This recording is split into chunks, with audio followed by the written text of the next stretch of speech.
Darsni boshlaymiz. Bugungi darsimizning mavzusi bo'laklar integrallashda o'tib chiqamiz. Ketdik.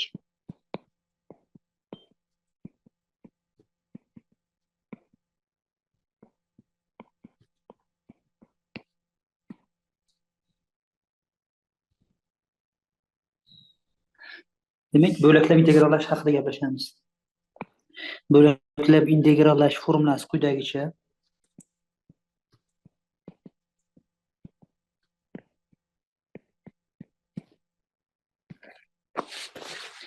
Mana shu formula yordamida ishlaymiz.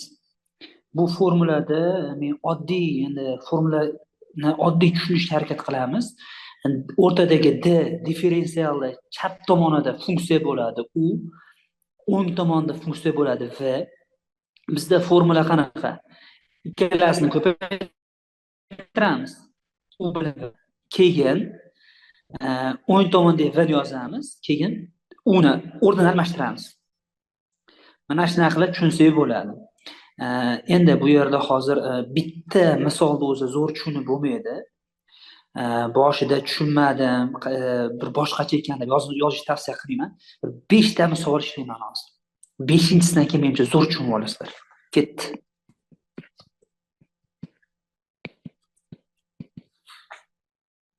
Birinchi savol, bo'laklar integrallashda ln x ni boshlang'ichini bizdan so'rayapti. Men eng qulay usulni o'rgatishga harakat qilaman. Qaranglar. Ikkalasini ko'paytirasizlar. Keyin differensialda o'ng tomonni yozamiz. X ni chap tomondan hosil olamiz. Qaytaraman, chap tomondagi ln x dan hosil olamiz. ln x dan hosil olsak 1 taqsim x. Endi ishlaydigan bo'lsak, integral ostida bizda 1 qoldi. Nechi qoldi? 1 qoldi. 1. 1 dan boshlang'ich olsak nima bo'ladi? 1 dan boshlang'ich olsak x bo'ladi. Tugadi.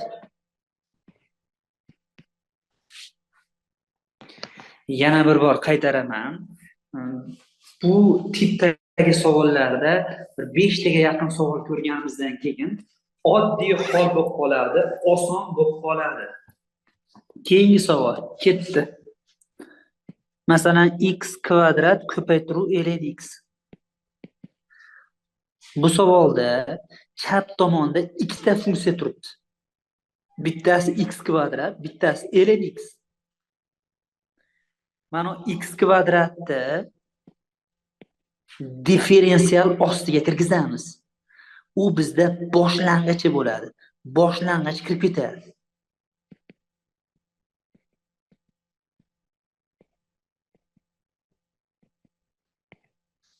Qaytaraman. Oddiy tushunamiz. D ni chap tomonda bitta funksiya bo'ladi, o'ng tomonda bitta funksiya bo'ladi. Nima qildik? ln x alohida funksiya, x kvadrat alohida funksiya.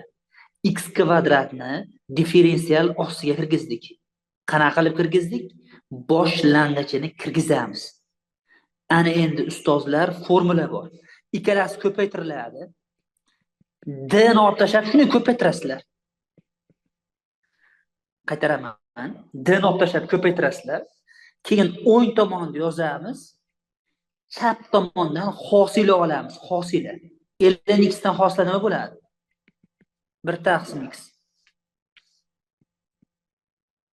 Ixchamlaymiz.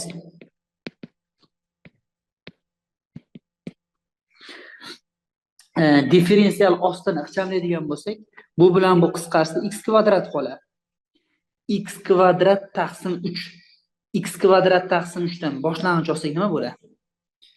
X kubi taqsim 9 bo'ldi.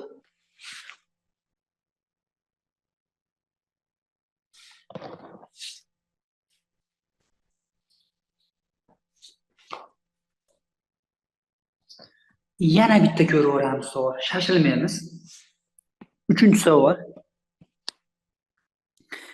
X ko'paygan sinus 4x.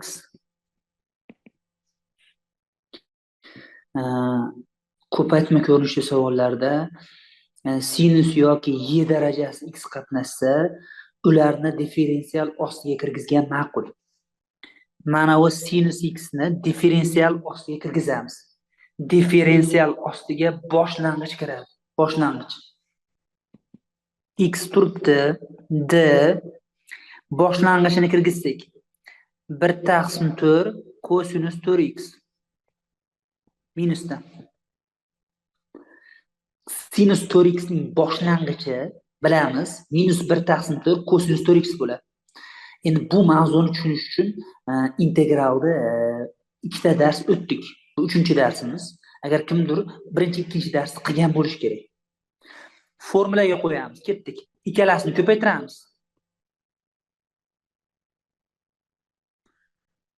Va qaranglar, nima qilamiz? Minus o'ng tomonda yozamiz.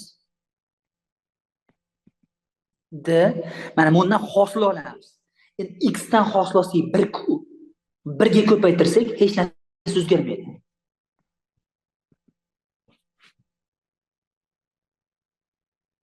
Tushunarli-a?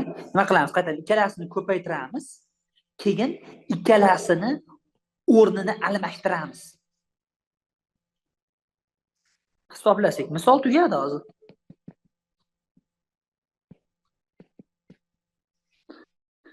Xo'p, kosinus 4x dan boshlang'ich olsak, sinus bo'ladi, bilasizlar. Va 4 ga bo'lsak, 16 bo'lib qoladi.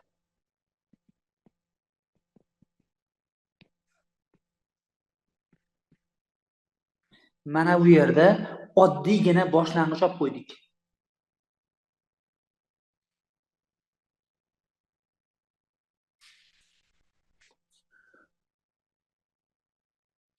Keyingi savol.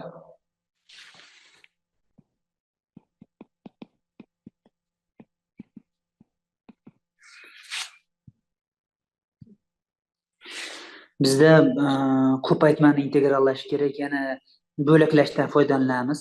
Qaytaraman, sinus kosinus qatnashsa yoki y darajasi x qatnashsa, mana shuni integral ostiga kirgizib yuboramiz. Differensial ostiga kirgizamiz. Ketdi.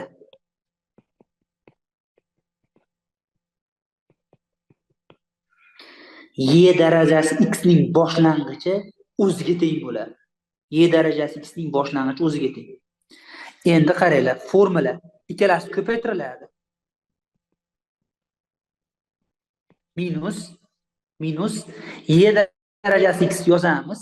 Mana undan hosila olib ko'paytirib qo'yamiz. X plus 5 dan hosil olsak 1 mi? 1 ga ko'paytirib qo'ysak, o'zgarmaydi. Ixchamlaymiz. Mana bu yerda y ni x ni boshlang'ichi o'ziga teng.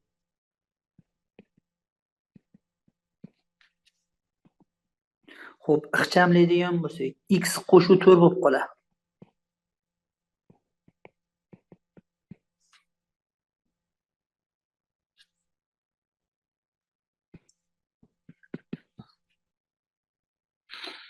Menimcha zo'r ketyapti, tushunarli.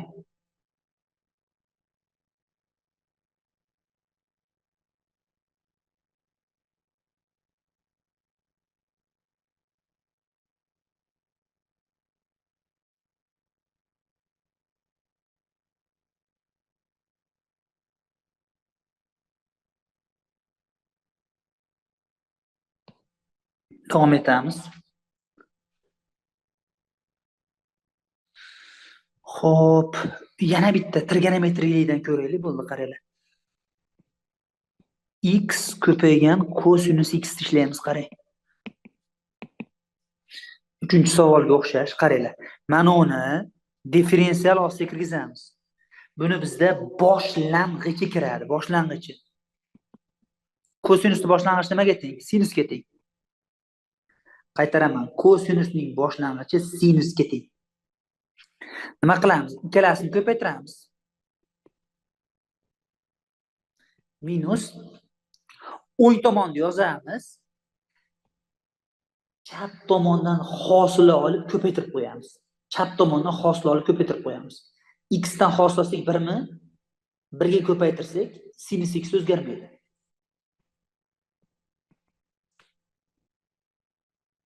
Demak, javob x sinus x.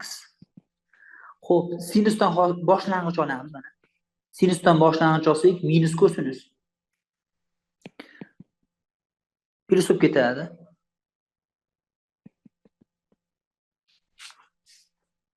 Bu osonligini qaranglar. Ba'zilar bor-ku, bo'laklashni qiyin deb o'ylaydi. Mana qalay ketyapti? Juda oson menimcha.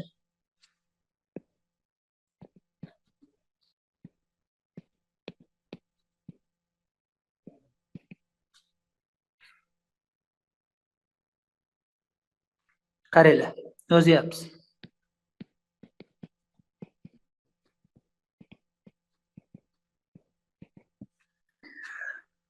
Mana uni differensial ostiga kirgizib yuboramiz. Differensial ostiga uni boshlang'ich kiradi, boshlang'ich. Minus kotanginus x.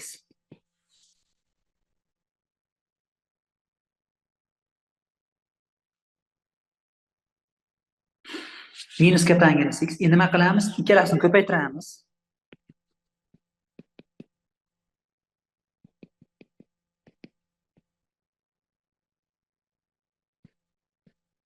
Buni yozamiz. 3x dan hosila olib ko'paytirib qo'yamiz. 3x dan hosila olib ko'paytirib qo'ysak, 3x dan hosil olsak 3. 3 ko'paytirib qo'yamiz.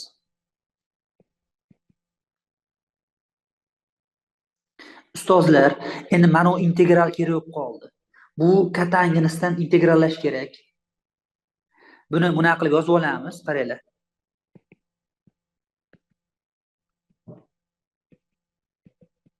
3 ni oldiga chiqarib yubordim. Kotanginus x-ni oldingi darsda o'tdik, belgilar integrallanadi. Alohida bir chekkada kotanginus o'rgataman yana qaytadan. Kotanginusni alohida o'rgataman.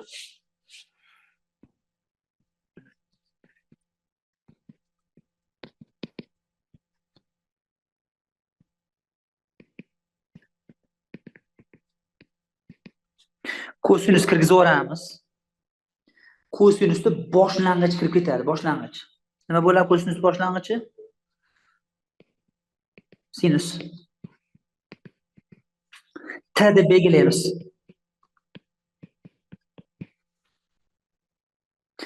Bir qaytaraman. Kotanginus degani kosinus taqsim sinus bo'ladi. Kosinusni differensial ostiga kirgizamiz. Differensial ostiga boshlang'ich kiradi. Kosinusda boshlang'ich sinusga teng. Va sinusda t deb belgilash kiritamiz.